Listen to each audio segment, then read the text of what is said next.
A History of Malaysia by Barbara Watson Andaya and Leonard Y. Andaya, second edition. So this is the second edition of this book. I read it back in 2012. I was on Amazon just now, and it looks like a third edition of this book came out in 2017, which is the most recent edition as of this recording. I've not read the third edition. This is my old review of the second edition, but just based on a couple comments I saw on the Amazon review page, it looks like people have the same complaints about the third edition that I have about the second edition. So presumably this should still be relevant. But let me start off first, because I suppose it's a little bit random to throw up on this channel a book about the history of Malaysia, right? So how in the world did I get interested in the history of Malaysia? Well, like most Americans, I really didn't know much about Malaysia. I just assumed it was one of those small, unimportant countries somewhere in Southeast Asia. This was even despite having a couple connections to Malaysia. My cousin actually married a Malaysian who he met in Japan in a study abroad program. On the street where I grew up, where my parents were living, there was a Chinese Malaysian family who moved there and used to talk a little bit about Malaysia. But I really didn't know much about it. I really wasn't interested in it until I went to study in Melbourne, Australia. I was studying at the University of Melbourne. I was living in a dormitory close to the university, which was filled with students from all over the world. But if you're at all familiar with the universities in Melbourne, you know that for whatever reason, there are lots of Malaysian students who study in Melbourne. So this dormitory was just filled with Malaysian students. And when I was in the common area fixing my dinner or eating a sandwich or getting a cup of coffee, I would make conversation with them. And I just learned so much about Malaysia talking to them. And it fascinated me. What fascinated me in particular is as a result of the colonial legacy in Malaysia, there are really three different cultures in the country of Malaysia. There's the indigenous Malay people, you know, the people who were there from the beginning. But there's also a sizable Indian minority who came over when it was a British colony. And then there's a big Chinese population, which again is somewhat, I think, a legacy of the British colonial days. I think some of the immigration had even started before then. And then it had been colonized by the British for several years, so it's got somewhat of a colonial overhang the way a lot of these countries do. A lot of the institutions and education systems are still modeled on the British system. It sounds like English is a fairly common lingua franca between these different ethnic groups. And there's also a lot of turbulence and strife between these various ethnic groups that occasionally erupts in riots. And my Malaysian friends were telling me all about that. And it just sounded fascinating to me. The legacy of colonialism, which is something I'm interested in generally. And then these three different ethnic groups and the struggle to make kind of a peaceful existence or a coherent country where everyone can live together in peace, or the failure thereof. So that's one aspect to Malaysian history I found really interesting. But the other aspect was when, again this goes back to the days when I was living in Melbourne, Australia. I'd be visiting like the war memorials there to Australian soldiers, and there would be memorials to the Australians who died in Malaya, which is the old name for Malaysia, in the 1950s, during the emergency period. And I was like, what? It sounded like vaguely familiar, but I couldn't quite place what were Australian soldiers doing in Malaya in the 1950s. What was this emergency period, right? So it's something I did a little bit more digging around on the internet, searching for and talking to Malaysian friends. And there was a communist insurgency in Malaya in the 1950s, back when it was still under British control. And so the British soldiers and some of the Australian soldiers were in there putting down this this communist insurgency in the jungles in Malaya. And you read about it. I mean, go to Wikipedia and read about it. It sounds exactly like the Vietnam War. Like there were these guerrillas, and they would disappear into the jungles, and the British soldiers didn't know who was actually a villager and who was a communist guerrilla.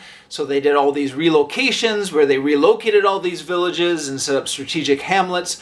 And it just sounds exactly like the Vietnam War. And it was, it was like the Vietnam War before the Vietnam War. It was kind of like the dress rehearsal for the Vietnam War, maybe. I just thought it was fascinating. Here was, I'm sure this must have been a big deal at the time, a big piece of Cold War history, completely left out of my history education. I had no idea about it growing up in the American schools. It's just one of many fascinating episodes in history that you never learn about in schools because there's just too much history and so little time. So because of both of those factors, I was quite keen to pick up a history of Malaysia and read more about all of this. Now, I'm a history buff. I like to read history as a hobby, but only as a hobby. Meaning I'm not interested in getting into like this scholarly academic research-based book. I would ideally like something that reads as a narrative, a popular history, an armchair history, or a narrative history. This book was not it. So if anyone out there does know of any good history books on Malaysia that read like a narrative and are fun to read, please recommend them to me in the comments below. I was back in the U.S. and I was looking in the bookstores. I didn't see anything there.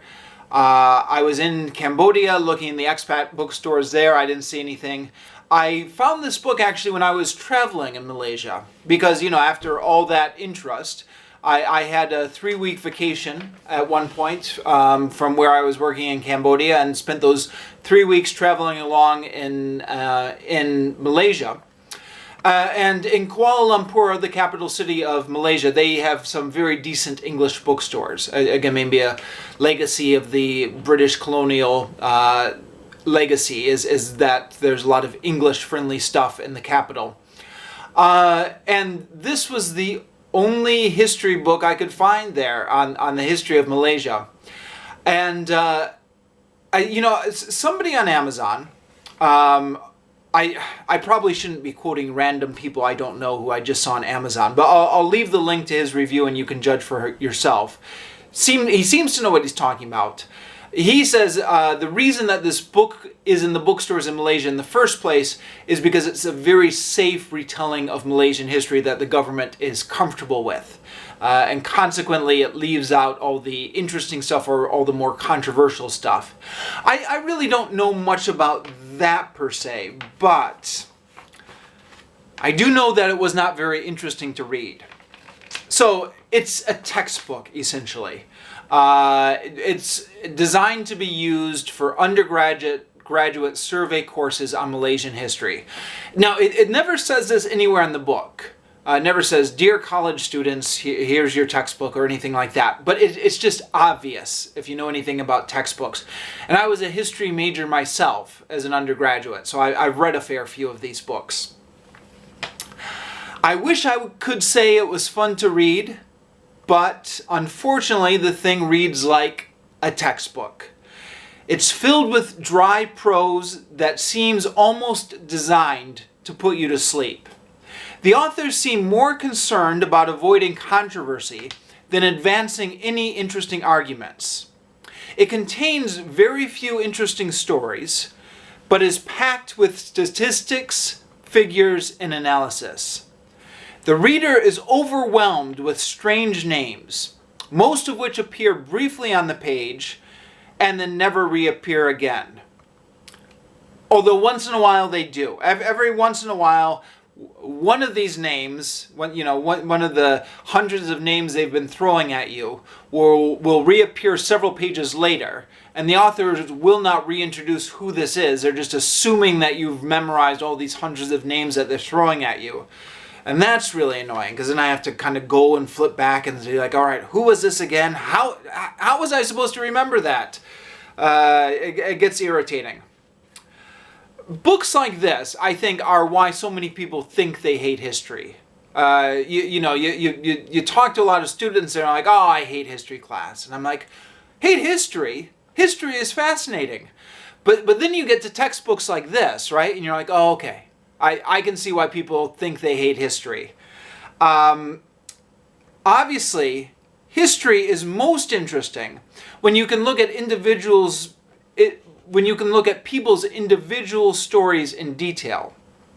But on the other hand, books like this are somewhat of a necessary evil, because you have to start off with the survey. You have to start off with the survey of Malaysian history before you can start getting into the more interesting stuff.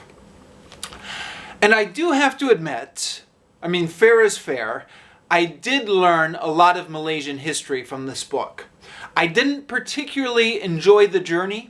This was one of those books I had to force myself through, force myself to keep reading it to the end. So if you're looking for pleasure reading, stay away from this one.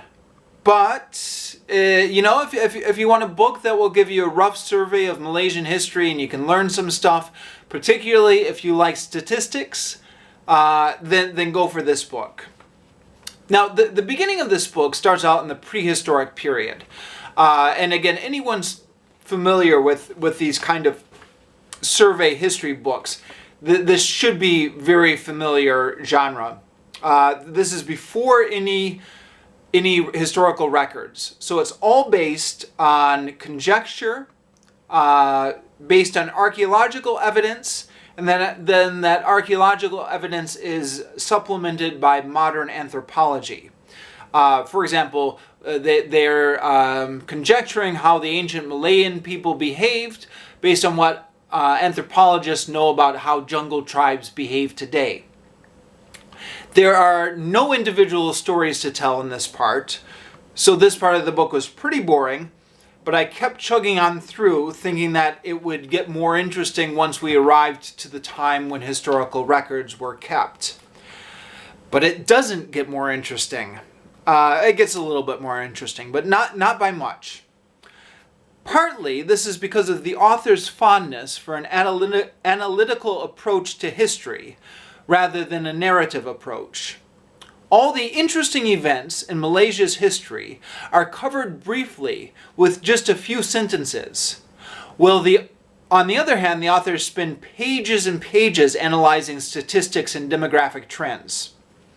For example, the Japanese conquest of Malaya and Singapore at the beginning of World War II. Now this has the potential to be really interesting, but they cover it in only 3 sentences. Quoting from page 257. Japanese forces landed in southern Thailand and northern Malaya on 8 December 1941, and by the end of the month had established their control of both the peninsula and the Borneo states. Within a few weeks, on 15 February 1942, the impregnable fortress of Singapore capitulated, followed in March by the Netherlands East Indies. With remarkable speed, British rule in Malaya was replaced by that of Japanese military. So that's interesting as far as it goes, but that's the end of it. Just those 3 sentences. Now, in contrast, they spend 17 pages talking about the demographics of education under British colonialism, from pages 226 to 243. I'm going to quote from just a small section of that to give you a taste of what goes on for 17 pages. Quote, "A striking feature of government and mission schools was the low enrollment of Iban and Dayak pupils. By 1936, the 2,086 students in the 25 government schools for Malays and Muslims Minalus included only 6 I-bands and 1 land Dayak. The mission schools had a somewhat better record, with 339 I-bands and 296 land Dayaks. By contrast, 3/4 of Sarawak's total school population of about 14,000 were Chinese attending independent Chinese and mission schools. In 1935, under the direction of C.D. Leigh-Gross Clark, a report was compiled that proposed wide-ranging changes in the educational system. These included the appointment of a director and an education board composed of representatives from the missions and the people, blah, blah, blah, blah, blah. And it goes on like that for 17 pages, talking about the demographics of education under British colonialism. And it was like that throughout the whole book. Everything I thought that was interesting, everything I wanted to learn more about, was covered only in a sentence or two. Everything I didn't care about, like how many students were attending which British schools, went on for pages and pages and pages. Now, I suspect this is partly because the authors wanted to avoid giving simply a history of the colonialist powers in Malaysia. Malaysia, ever since the Age of Exploration, has been colonized by one power after another. First it was colonized by the Portuguese, then the Dutch, then the British, then the Japanese, then the British again. They didn't finally become independent until 1957. So there is a danger that by focusing on like the great man theory of history, or focusing on the rulers of Malaysia, you would leave the Malay people completely out of their own history.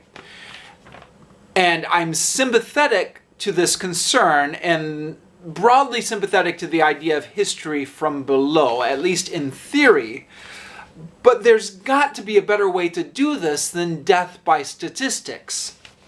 The early chapters contain very little statistics, probably because this survey data wasn't available back then.